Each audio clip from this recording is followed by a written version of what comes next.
हम लोग की जो आधारभूत लेखांकन अवधारणाएं थी उसी का हम लोग क्या कर रहे हैं, कंटिन्यूएशन कर रहे हैं। कंटिन्यूएशन मतलब उसी को आगे देखते चले जा रहे हैं। अगला कॉन्सेप्ट आता है, उसको हम लोग बोलते हैं अकाउंटिंग पीरियड कॉन्सेप्ट। मतलब लेखांकन का एक समय निर्धारित किया जाता है, लेखांकन की एक अवधि बनाई जाती है। क्या बनाई जाती है? अवधि। और क्यों बनाई जाती है ये हम लोग समझ लेंगे। ये संकल्पना सिर्फ ये बोलती है कि कोई एक ऐसा टाइम पीरियड आपको रखना पड़ेगा कि उस टाइम पीरियड के बाद आपको अपने व्यवसाय से संबंधित जो भी आपके फाइनेंशियल स्टेटमेंट्स हैं, वित्तीय विवरण हैं, वो आपको बनाने होंगे। ठीक, आमतौर पर भारत में जो लेखा वर्ष है वो हमारे वित्तीय वर्ष के साथ ही अलाइंड रहता है, दोनों एक ही साथ चल रहे होते हैं, 1 अप्रैल से लेकर के 31 मार्च तक। तो आमतौर पर डिफाइन इसको ऐसे करेंगे, समय का वह विस्तार जिसके अंत में, कब? जिसके अंत में एक व्यावसायिक संगठन वित्तीय विवरण बनाता है, वित्तीय विवरण बनाता है। ये आपका क्या हो जाएगी? इसकी डेफिनेशन हो जाएगी। सिंपल है। तो वो जो समय की बात की जा रही है कि जिस समय के अंत में आपको बनाना है, ये कॉन्सेप्ट कि हमें कुछ कुछ समय के बाद बनाना ही बनाना है, यही ये कॉन्सेप्ट है। अच्छा, अब इसमें एक दो चीजें थोड़ी सी इंटरेस्टिंग है। इंटरेस्टिंग ये है कि हमारे यहाँ पर जो कंपनीज एक्ट है, कंपनीज एक्ट में कुछ बच्चे कंफ्यूज हो जाते हैं। देखिए 1956 में हमारे यहाँ पर ये अधिनियम आया था, कंपनी अधिनियम, और फिर इसका एक नया वर्जन निकाला, उसमें कुछ संशोधन किए क्योंकि समय बहुत बदल चुका था, नई नई तरह की चीजें आ रही थी। तो 2013 में हम लोग फिर से लेकर के आए थे। तो कभी कभी 2013 भी लिखा रहता है, कभी कभी 1956 में लिखा रहता है। तो वास्तव में हमें 2013 लिखना चाहिए। क्यों? क्योंकि अब जो कंपनीज एक्ट लग रहा है वो 2013 वाला लग रहा है। ठीक, बट कई बार 56 भी लिख देते 1956। और ऐसे ही हमारा आयकर अधिनियम है। ये दोनों हमें बताते हैं कि आपको कितने समय में, जैसे आयकर अधिनियम बताता है हमेशा ही कि आप जो आपकी मार्च तक की अर्निंग्स है वो आप दिखा दो और उसके बाद आपको उस पर टैक्स देना है। सैलरीड एम्प्लॉइज कई बार होते हैं जो जिनको वेतन मिल रहा है, वो लोग क्या कर रहे होते हैं, उनको फरवरी का वेतन मार्च में मिलता है, मार्च का वेतन मिलता है अगले साल अप्रैल में। तो अगले साल जो अप्रैल में मिल रहा होता है ना, फिर वो आगे उसको काउंट कर लेते हैं। लेकिन हम लोग व्यवसाय की बात कर रहे होते हैं तो हम लोग पूरा 1 अप्रैल से लेकर के 31 मार्च तक के बीच में जो लेन देन हुआ है ना, उसका ब्यौरा हमें देना होता है। क्यों? क्योंकि हमारे यहाँ पर ये कानून भी हमसे कह रहा है। तो जो कानून कह रहा है ना, वो भी हमारे इसी जो संकल्पना है उसी से रिलेटेड है कि लेखांकन की एक अवधि होगी, आपको उस अवधि में हमें चीजें बना करके बतानी पड़ेंगी। अच्छा, अब इसमें थोड़ी सी एक दो नई चीजें आती हैं। एक होता है अंतरिम विवरण। अंतरिम बजट शायद आप लोगों ने कभी सुना होगा, जिन लोगों ने थोड़ा बहुत न्यूज़पेपर देखते हैं, बजट पास हो रहा होता है तो देखा करते हैं। देखिए अंतरिम में क्या होता है, अंतरिम का मतलब होता है, इसको हम लोग बोलते हैं इंग्लिश में इंटरिम। ठीक है, इंटरिम। इंटरिम का मतलब ये हो जाता है कि यार जो नॉर्मली हम लोग पूरे साल भर के लिए बनाया करते थे या किसी एक स्पेसिफिक टाइम पीरियड के लिए बनाते थे, आमतौर पर 1 साल रहता है, वो 1 साल ना करके हम उसको कम समय के लिए बना सकते हैं। क्यों बना सकते हैं कम समय के लिए? क्यों बनाना है भाई अलग से? तो एक तो ऐसा होता है कि जैसे अंतरिम बजट है, जब 5 साल सरकार के पूरे होने जा रहे होते हैं और आगे चुनाव जीत के वही पार्टी सरकार बनाएगी नहीं पता होता है, तो अंतरिम बजट थोड़े दिन के लिए पास किया जाता है, पूरे साल के नहीं किया जाता। बजट में क्या करते हैं, हम आगे अगले साल में क्या क्या करने वाले हैं, कहां से हमारा पैसा आएगा, कहां पे हम खर्च करेंगे, इसकी बात की जाती है।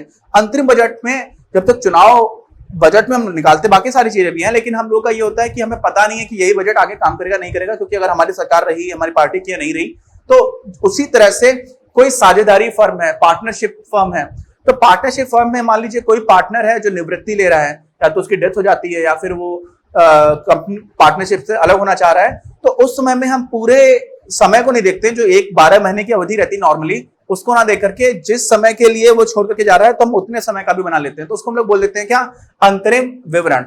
आमतौर पर हमारा लेखा वर्ष ही चलता है। अच्छा, अब लेखा वर्ष में एक चीज बहुत इंपॉर्टेंट आ जाती है कि हमेशा जो कुछ ऐसी कंपनीज हैं जो स्टॉक एक्सचेंज में लिस्टेड होती हैं। अब इसका क्या मतलब होता है कि स्टॉक एक्सचेंज में जो अनलिस्टेड कंपनीज हैं उनमें बहुत सारी कंपनीज ने, देखिए टर्मिनोलॉजी समझिए, अकाउंटिंग में, फाइनेंस में बहुत सारे टर्म्स है जो बहुत कॉमन है। स्टॉक एक्सचेंज क्या है, जहां पर कंपनीज के शेयर्स का लेन देन हो रहा होता है। सारे शेयर्स आप नहीं खरीद सकते हो, कुछ शेयर्स होते हैं जो प्रमोटर्स के पास, यानी कि जो मालिक है उनके पास रखे हुए हैं। सारे शेयर्स फ्लोट नहीं किए जाते। फ्लोट मतलब जिनमें खरीद और बेच लोग सके, तो वो जिनमें खरीदा और बेचा जा सक रहा होता है वही क्या होते हैं, हमारे स्टॉक एक्सचेंज में शेयर्स का आपस में लेन देन हो रहा होता है। और शेयर का मतलब क्या होता है, हिस्सेदारी या अंश। तो जिन कंपनीज के अंश स्टॉक एक्सचेंज में खरीदे और बेचे जा रहे होते हैं ना, उनके लिए ये जो टाइम पीरियड होता है लेखांकन अवधि का, वो हो जाता है 3 महीने का। क्या हो जाता है, 3 महीने का। और 3 महीने को ही हम लोग बोलते हैं क्वार्टर। क्यों, 1 साल होता है 12 महीने का, तो 3 महीने में 1/4 साल हो जाएगा, और 1/4 को इंग्लिश में बोला जाता है क्वार्टर। क्या बोलते हैं? क्वार्टर। ठीक है, तो जो भी इनलिस्टेड कंपनीज हैं, इनलिस्टेड मतलब जो सूचीबद्ध कंपनियां हैं, कहां पर? स्टॉक एक्सचेंज में, उनको क्या करना होता है? हर तिमाही में अपना निकालना होता है फाइनेंशियल स्टेटमेंट्स, और उनका ब्यौरा पब्लिक को दे देना होता है, क्योंकि पब्लिक ट्रेड कर रही होती है, आम जनता उसमें खरीद बेच रही है, तो उनको जानकारी जल्दी जल्दी सही और जल्दी जल्दी मिलती रहे, इसकी वजह से। अच्छा, तो मैंने ये नहीं बताया कि इसकी जरूरत क्यों है। इसकी जरूरत कंपनीज एक्टर्स और डिमांड कर रहे हैं, वो सब बात सही है।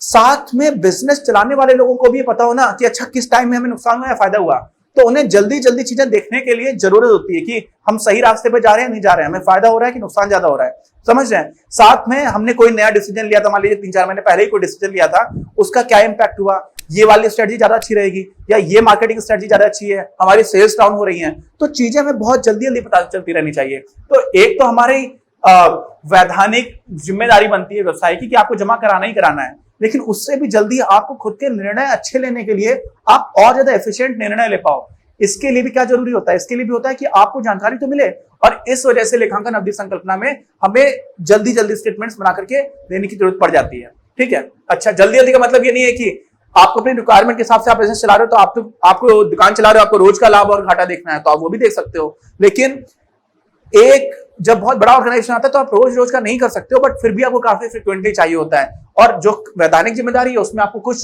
स्पेसिफिक टाइम पीरियड में तो देना ही देना पड़ेगा। ठीक है, तो ये हमारी अगली संकल्पना थी। अब आ जाते हैं हम लोग लागत संकल्पना पर। इसकी बात भी हम लोग थोड़ा थोड़ा पहले के चैप्टर्स में कर चुके हैं, पहले के चैप्टर्स का एक ही चैप्टर था पहले तो, और पहले के वीडियोस में कर चुके हैं। कॉस्ट कॉन्सेप्ट का सिंपल मीनिंग ये है कि आपने कोई चीज खरीदी, आपने मतलब किसी व्यवसाय में, और उस व्यवसाय को जो कॉस्ट पड़ी, क्या पड़ी? कॉस्ट। मेरे लिए मैं ये मार्कर खरीद के लेकर के आया, अभी ये वीडियो में बनाता हूं, तो इस वीडियो की मुझे कुछ कॉस्ट आती है, मेरे समय की वैल्यू है, ये बिजली खर्च हो रही है, पंखा चल रहा है, लाइट लगी है, मार्कर है, इंक है, बोर्ड बनवाया है, कमरा बना है, इसका अगर मैं किराए पे ले रखा होता तो किराया देना होता, घर है तो भी मतलब मुझे इंफ्रास्ट्रक्चर बनाना पड़ा, समझ रहे हैं आप। तो वो जो मेरे लिए कॉस्ट निकल करके आ रही है, वो क्या हो रही है? जिस पर मैं चीजें खरीद रहा हूं। तो व्यवसाय जिस कीमत पर कोई चीज खरीद रही होती है, उसी को हम लोग अपनी लेखा पुस्तकों में मेंशन करते हैं। तो परिसंपत्तियों को उनके क्रय मूल्य पर, क्रय मूल्य मतलब जिस पर आपने खरीदा है, उस पर ही आप उसका क्या करेंगे? अभिलेखन करेंगे, तो उस पर उनको अभिलिखित करना, ये होता है कॉस्ट कॉन्सेप्ट। अच्छा, अब इसमें देखिए एक दो चीजें, ऐतिहासिक लागत कॉन्सेप्ट भी इसको बोलते हैं। क्या बोलते हैं? ऐतिहासिक लागत। ऐतिहासिक लागत का मतलब क्या हुआ? ऐतिहासिक लागत का मतलब हुआ कि यार ये मार्कर मैंने अभी अभी तो खरीदा नहीं, थोड़े दिन पहले खरीद के लेकर के आया था, तो ये इतिहास हो गया ना एक तरह से। और मार्कर में तो अच्छा एग्जांपल उतना नहीं है बनेगा, लेकिन कोई जमीन है जिस पर मैं कुछ बिजनेस कर रहा हूं, मेरी फैक्ट्री बनी हुई है, तो वो जमीन आज से मैंने कितने साल पहले खरीदी थी सोचिए, और उस टाइम पर जो कॉस्ट आई थी वही कॉस्ट हमारी परिसंपत्ति है आज, समझ रहे? वही कॉस्ट है। मान लीजिए आज से 15 साल पहले मैंने 5 लाख में जमीन खरीदी थी, अब वो 5 लाख की जो वैल्यू है वही हमारे कॉस्ट लेखांकन किताबों में लिखी रहेगी। हम लोग इसकी बात कर चुके हैं, इसको ज्यादा नहीं स्ट्रेस करेंगे। अच्छा, ये करते क्यों हैं? करने के 2 कारण है। पहला कारण तो है कि आप सत्यापन कर पाओगे, आपने 2 लाख में जमीन खरीदी थी, आप उससे कागज दिखा पाओगे कि हाँ देखो भैया 1987 में ये जमीन 2 लाख रुपए की खरीदी गई, आज से 30 साल पहले। ठीक है, ऐसे ही आप क्या कर सकते हो, सत्यापन नहीं हो पाएगा तो फिर बड़ी समस्या हो जाती है। जब सत्यापन नहीं कर पा रहे हो तो आपने सही डाला है गलत डाला कैसे बोल पाओगे? ठीक। दूसरी चीज आती है वस्तुनिष्ठता आती है। क्या होती है? वस्तुनिष्ठता मतलब ऑब्जेक्टिविटी। अब समझना है इसको, समझा चुका हूं लेकिन ये बहुत ही महत्वपूर्ण है। 5 लाख खरीदा है मैंने, 5 लाख की जमीन खरीदी आज से 10 साल पहले, आज उसी जमीन की वैल्यू हो गई मान लीजिए 60 लाख रुपए। ठीक है, अब 60 लाख रुपए की हो गई है। अब किताबों में तो जो मेरी लेखांकन किताबें हैं उसमें तो 5 लाख रुपए लिखा हुआ है। तो यहां पर अगर मैं ये सोचूं कि यार ये मार्केट वैल्यू तो रिप्रेजेंट नहीं कर रहा है, जो बाजार भाव चल रहा है वो तो इसमें आ नहीं रहा है, तो जो ट्रू पिक्चर है, ट्रू पिक्चर मेरे बिजनेस की है वो नहीं रिफ्लेक्ट हो रही है। तो मैं सोचूं एक अकाउंटेंट की तरह, यार इसको ऐसा करते हैं 60 लाख कर देते हैं।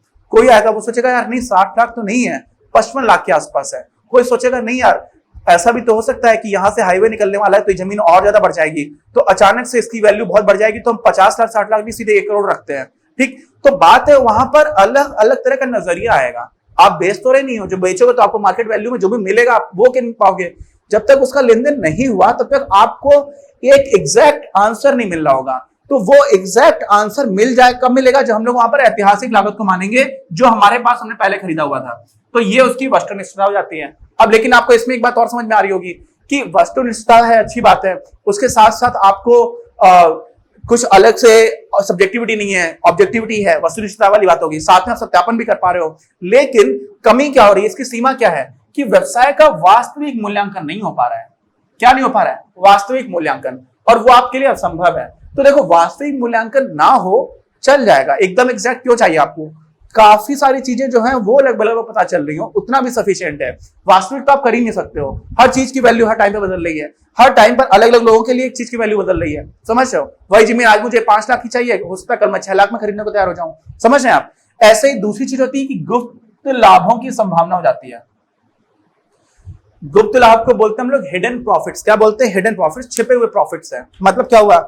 मतलब ये हुआ कि यार 5 लाख की जमीन मैंने खरीदी हुई थी, मेरी किताबों में तो 5 ही लाख लिखा हुआ है कि हमारे बिजनेस जो है उसके पास 5 लाख की ये परिसंपत्ति है, लेकिन वास्तव में उसकी कीमत तो 60 लाख रुपए हो चुकी है। ठीक, तो कीमत हो गई है ज्यादा और हम दिखा 5 ही लाख रहे हैं अभी तक। तो एक तरह के मेरे पास ऐसे प्रॉफिट्स हैं जो मैं दिखा नहीं पा रहा हूं, और वो है प्रॉफिट। प्रॉफिट क्यों है? क्योंकि मार्केट वैल्यू तो बहुत बढ़ चुकी है, तो वो एक तरह का छिपा हुआ प्रॉफिट है, हिडन प्रॉफिट है। उसको क्या बोल देते हैं? हिडन प्रॉफिट्स, गुप्त लाभ। ठीक है, तो उसकी संभावना बन जाती है। समझ में आ गया? अब इसमें अगला जो कॉन्सेप्ट आता है वो आता है द्विपक्षीय संकल्पना, डुअल एस्पेक्ट कॉन्सेप्ट। क्या बोला मैंने? Dual aspect concept. ये लेखांकन में सबसे ज्यादा इंपॉर्टेंट कॉन्सेप्ट है, सबसे ज्यादा। इसके बिना लेखांकन नहीं कर पाएंगे आप, समझ रहे हैं? तो इसको मैं ये सब कुछ बिगाड़ करके बताता हूं क्योंकि ये बहुत ही ज्यादा इंपॉर्टेंट है। अब आ जाते हैं अपने सबसे ज्यादा इंपॉर्टेंट संकल्पना पर। ये लेखांकन की आधारभूत समीकरण को भी जन्म देती है। आधारभूत समीकरण के साथ साथ लेखांकन में द्व्यंकन प्रणाली होती है जिसको हम लोग बोलते हैं डुअल एंट्री सिस्टम। उसको जन्म देने का भी काम इसी संकल्पना का है। और हमारे यहाँ पर कोई भी लेन देन जो हो रहा है ना, उस लेन देन को हम लोग लेखा पुस्तकों में कैसे लिखेंगे, किस आधार पर लिखेंगे, क्या तरीका होगा, क्यों कहां कहां पर एंट्री हो रही है, ये बताने का काम भी इसी संकल्पना की वजह से होता है। इसलिए सबसे इंपॉर्टेंट है, बहुत ध्यान से समझना। इंपॉर्टेंट किस पॉइंट ऑफ व्यू से? एग्जामिनेशन पॉइंट ऑफ व्यू से तो है ही है, साथ में आपकी अंडरस्टैंडिंग के लिए भी बहुत इंपॉर्टेंट है, और लेखांकन में हर जगह पर ये काम आ रहा होगा। अगर आपको ये समझ में नहीं आया तो लेखांकन में काफी दिक्कतें रहेंगी, इसलिए इसको बहुत ध्यान से समझते हैं। द्विपक्षीय संकल्पना का जो मतलब है ना, वो इतना है कि हर लेन देन का प्रभाव जो है ना, वो कम से कम एटलीस्ट 2 अकाउंट्स बोला जाता है। वैसे समझ लीजिए कि 2 प्रभाव हो रहे होते हैं, तो सीधा सीधा आप ऐसे भी लिखेंगे तो चलेगा कि प्रत्येक लेन देन का प्रभाव किन्हीं 2 स्थानों पर पड़ता है। ठीक है, 2 स्थानों का मतलब क्या होगा? कौन से स्थान? अकाउंट्स की बात हो रही है कि आप कोई भी परिवर्तन कर रहे हो, कोई लेन देन हो रहा है तो 2 जगह पर चेंज आएगा। कैसे आएगा मैं भी आपको समझाता हूं। अब इसका जो महत्व मैं आपको डिस्कस कर लूंगा, पहले समझ लेते हैं कि 2 जगह पर कैसे फर्क पड़ रहा है। तो एक तो आप अपना तुलन पत्र का बेसिक फॉर्मेट समझ लीजिए, कैसे लिखते हैं हम लोग। ये हमारा समीकरण है, परिसंपत्तियां बराबर देयताएं प्लस पूंजी। पूंजी मतलब जो मालिक ने लगाई है, तो इसको हम लोग बोल देते हैं ओनर्स इक्विटी। और देयताएं मतलब जिससे आपने उधार लेकर के काम किया बिजनेस में, तो इसको बोल देते हैं क्रेडिटर्स। क्रेडिटर मतलब जिसने हमें लोन दे रखा है, इक्विटी। ठीक, तो आपके बिजनेस के पास कुल परिसंपत्तियां जो हैं वो क्या क्या मिलाकर के होंगी? बाहर के लोगों से जो आप पैसा लेकर के आए प्लस कंपनी के मालिकों ने जो पैसा दिया, वही तो होगा। ये आधारभूत हमारा समीकरण है किसका? लेखांकन का। अब यहां से ही हमारी बनता है तुलन पत्र। तुलन पत्र मान लीजिए आपकी इधर आ जाती है देयताएं। अब यहां पर जब तुलन पत्र में लोग देयताएं लिखते हैं ना, तो देयताओं का मतलब ही हो जाता है कि देयताएं प्लस पूंजी। ठीक है, आप ऐसे समझ लीजिए। अच्छा, और यहां पे हमारी होगी परिसंपत्तियां। ठीक, अब मान लीजिए एक उदाहरण लेते हैं। उदाहरण ये है कि मान लीजिए मैंने 10 लाख रुपए अपनी कंपनी में दिया कि अब कंपनी स्टार्ट करनी है और कंपनी को सामान खरीदने की जरूरत पड़ेगी, तो मैंने दिए 10 लाख रुपए। तो कंपनी के पास क्या आ गया? कैश आ गया। क्या आ गया? कैश। कितने का आ गया? 10 लाख रुपए का। ठीक है, कितने का? 10 लाख रुपए का आ गया। अब कंपनी में 10 लाख रुपए का कैश तो आ गया, लेकिन साथ में कंपनी के लिए जो ओनर सिक्योरिटी है, जो उसके मालिक ने पैसे दे रखे हैं, तो मालिक की जो पूंजी होगी वो भी बढ़ जाएगी। तो इधर भी 10 लाख हो गया और इधर भी 10 लाख हो गया। ठीक, तो हुआ क्या कि एक ही चीज हुई, मैंने पैसे दिए अपनी कंपनी को, कंपनी के लिए उसकी परिसंपत्ति बढ़ गई, कैश आ गया, लेकिन साथ में उसकी देयता भी बढ़ गई। देयता किसको? बाहर के लोगों को नहीं, अपने ही मालिक को देता। तो वो हो जाती है पूंजी। उसको हम लोग पूंजी बोल देते हैं, देयता के अंदर ही बोलते हैं। आप आगे समझ जाओगे इसको। अभी आप ये समझ लो कि देयता वाली साइड पर एक चीज आ गई, एक साइड आ गई परिसंपत्ति वाली साइड पर। तो क्या हो गया, दो चीजें हो गई। अच्छा, तो अब कुछ बच्चे समझने लग जाते हैं कि इसका मतलब ये हुआ कि हर तरह का जो भी हमारा क्या होगा, ट्रांजैक्शन होगा, उसका मतलब एक एंट्री इधर होगी, एक एंट्री इधर होगी, नहीं। बिल्कुल समझ लीजिए, बहुत सारे बच्चे इसमें कंफ्यूज होते हैं, उनको लगता है कि एक एंट्री इधर होगी, हमेशा एक एंट्री इधर होगी, ऐसा नहीं है। उदाहरण देता हूं, उदाहरण आपको ये दिया कि मान लीजिए 10 लाख रुपए हमारे पास तो आ गया। अब हमने ये सोचा कि भाई सबसे पहले तुम्हें क्या करना है, मेरा पढ़ाई लिखाई का काम है, सबको ट्यूशन पढ़ानी है, तो ऐसा करते हैं 2 लाख रुपए की कुर्सियां, मेज और बोर्ड और मार्कर और ये सब खरीद लेते हैं। कितने रुपए का, 2 लाख रुपए का। तो आपने क्या किया, 2 लाख रुपए खर्च कर दिए। तो कहां से खर्च हुए, कैश से खर्च हुए। तो अब क्या हो गया, आपके 2 लाख रुपए जब खर्च हो जाएंगे तो कितना बचेगा कैश, 8 लाख रुपए बचा। ठीक, 8 लाख रुपए बचा, 2 लाख रुपए चले गए। लेकिन 2 लाख रुपए से आया क्या, मेज आ गई, कुर्सी आ गई, वो क्या है, परिसंपत्ति है। तो आप उसको क्या लिख दोगे, फर्नीचर। तो फर्नीचर किधर आएगा, फर्नीचर भी परिसंपत्ति है, तो 2 लाख रुपए भी इसी तरफ आएगा।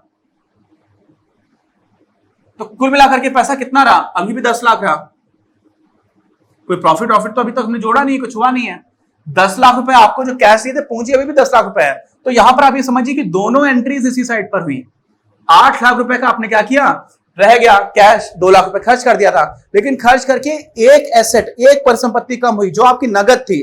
नकद कम हो गया, लेकिन नकद के बदले में दूसरी परिसंपत्ति आ गई, और वो क्या है, कुर्सी और मेज, जिसको हम लोग फर्नीचर बोल देना है।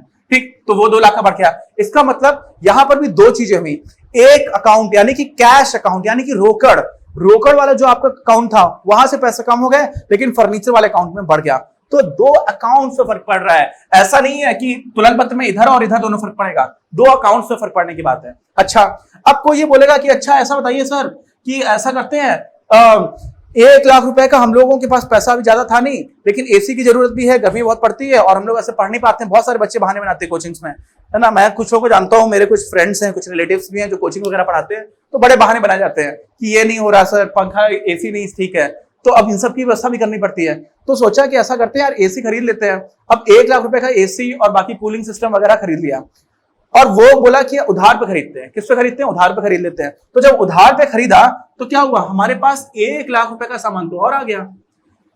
भाई कैश तो हमारा कम हुआ नहीं, फर्नीचर भी हमें बेचना नहीं पड़ा, 1 लाख रुपए का सामान आ और गया। तो हमारे पास कुल मिलाकर के कितने का परिसंपत्तियां हो गई, 11 लाख की हो गई।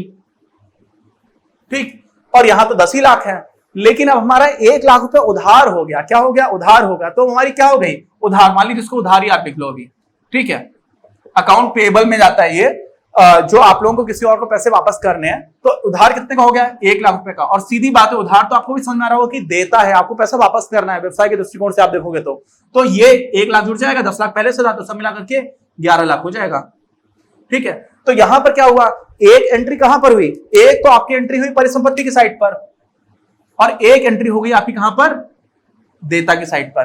तो कभी इधर और इधर भी होगी, कभी इधर और इधर भी हो सकती, कभी इधर और इधर हो सकती है, लेकिन 2 जगह पर हो रही होगी।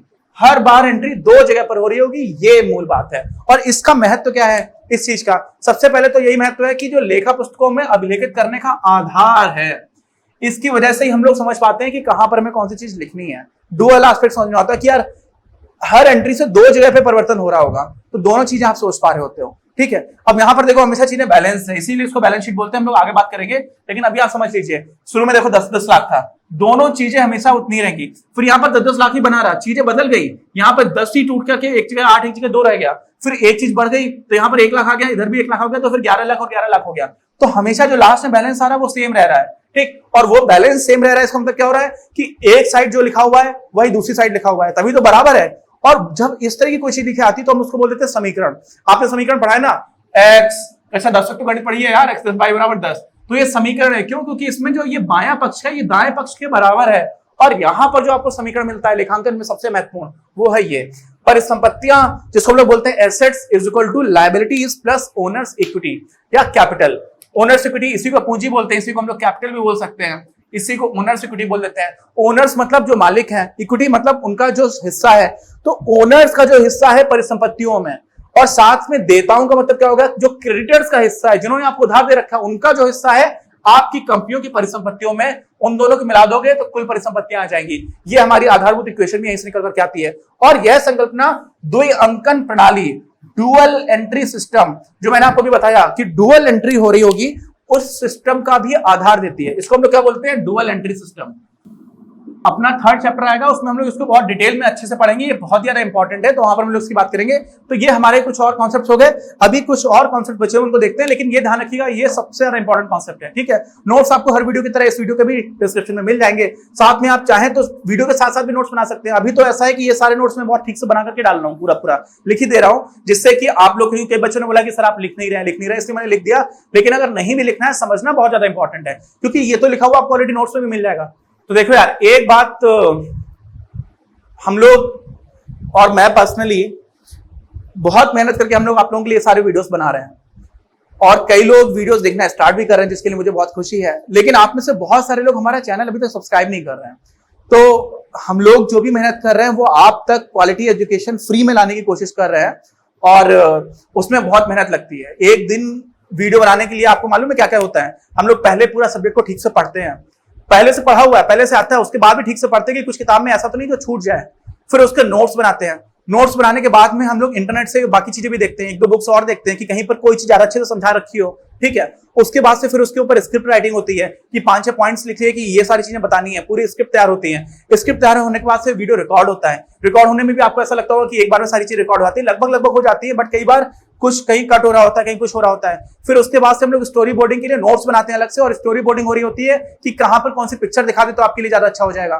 स्टोरी बोर्डिंग के बाद में फिर बहुत सारी चीजें होती है, पूरा एडिट होता है वीडियो, पूरी वीडियो की एडिटिंग करनी पड़ती है, समझ रहे हैं। एडिटिंग के बाद में फिर हम लोग इस पर फीडबैक लेते हैं, जो एक्सपर्ट है, सब्जेक्ट एक्सपर्ट्स हैं, कुछ लोग हैं जिनको दिखाते हैं कि कहीं कुछ धोखे से गलत तो नहीं पढ़ा दिया, कहीं से कुछ एक चीज गलत तो नहीं हो गई, कहीं कोई कैलकुलेशन में कोई सिली मिस्टेक तो नहीं हो गई।